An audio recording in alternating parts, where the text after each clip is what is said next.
স্যারের থেকে আজকে কিন্তু আমরা অনেক কিছু জানবো।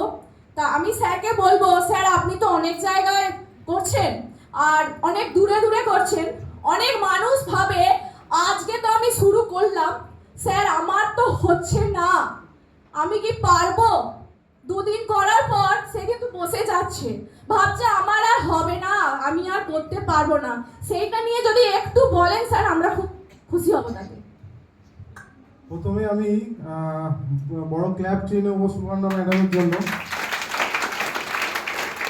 এবং সবাই এক্সাইটেড তো? আওয়াজটা কিন্তু ঠিক মতো এলো না আমার কানে, আমি কিন্তু কানে একটু কম শুনি। Are you excited? প্রথমে প্রত্যেকের জন্য হাততালি দেবেন, যেখানে এরা গাদিয়ারা যে আরটিপি হচ্ছে তারা নিজেরা অ্যাচিভ করে এসেছেন, তার নিজেদের জন্য একটা বড় ফ্লাটিয়া ক্লাব হয়ে যায়।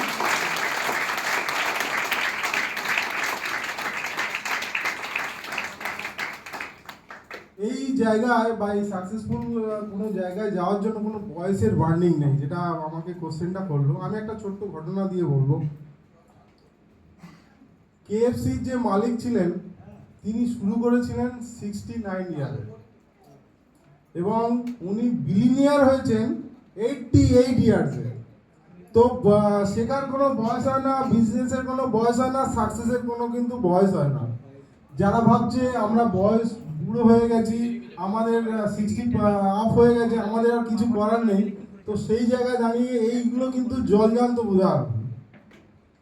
আর আমি সাকসেস কিন্তু অন্য কিছু নয়, এটা হচ্ছে স্টোরি, আর কিচ্ছু নয়, এর মধ্যে কিছু নেই।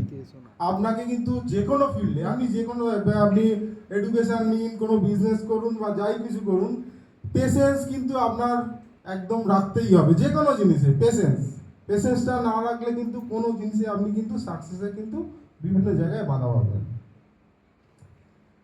তো এই সাকসেসের জন্য আমাদের কিন্তু বড় বড় লিডাররা কিন্তু প্রতিনিয়ত আমাদের এডুকেশন দিয়ে যাচ্ছেন। ঠিক আছে, আমাদের এখানে দীপ স্যার আছেন, মনোজ স্যার আছেন, কৃষ্ণা ম্যাডাম আছেন। তো আমি একটা ছোট্ট স্টোরি দিয়ে জায়গাটা শেষ করব। জাপানিজরা খুব প্রত্যেক জাপানিজরা কি করে, ওরা হচ্ছে ওই ফ্রেশ ফিশ মানে মাছ খেতে খুব ভালোবাসে। তো ওদের কিন্তু একটা জায়গায় থ্রেড আছে, ওরা হচ্ছে যে কোনো ওদের উপকূলবর্তী এলাকায় কিন্তু সেই ফ্রেশ মাছটা পাওয়া যায় না। ওদের যারা জেলে আছে, যারা ফিশারম্যান, তারা কিন্তু একটু দূরে গিয়ে সেই জায়গাগুলো থেকে মাছ কালেক্ট করে আনে ওদের জন্য।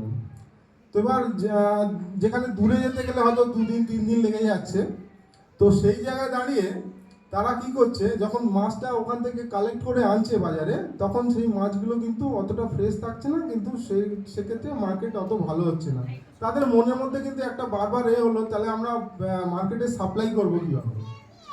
তো এটা তাদের কাছে একটা বড় থ্রেড হয়ে দাঁড়ায়। তারা কি করে, যখনই কোনো এতে কন্টেনারে করে নিয়ে আসে, তখন তারা কি করে, একটা অ্যাকোরিয়ামের মধ্যে সেই মাছগুলোকে রেখে তারা জীবিত অবস্থায় নিয়ে আসে।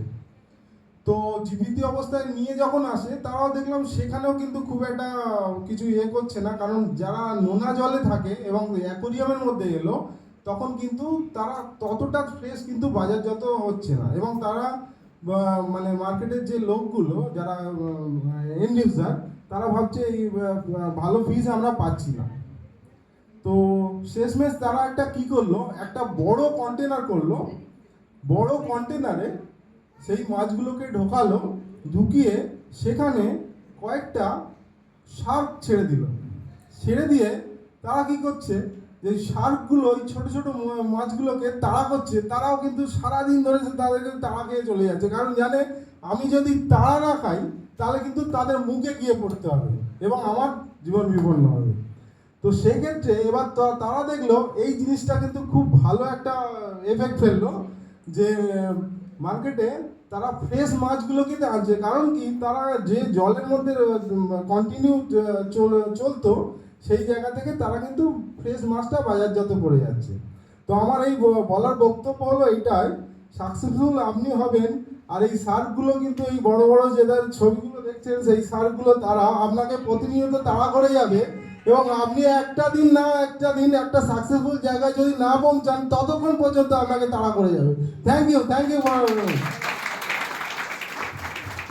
সাগর স্যার। সাগর স্যারের জন্য প্লিজ বিগ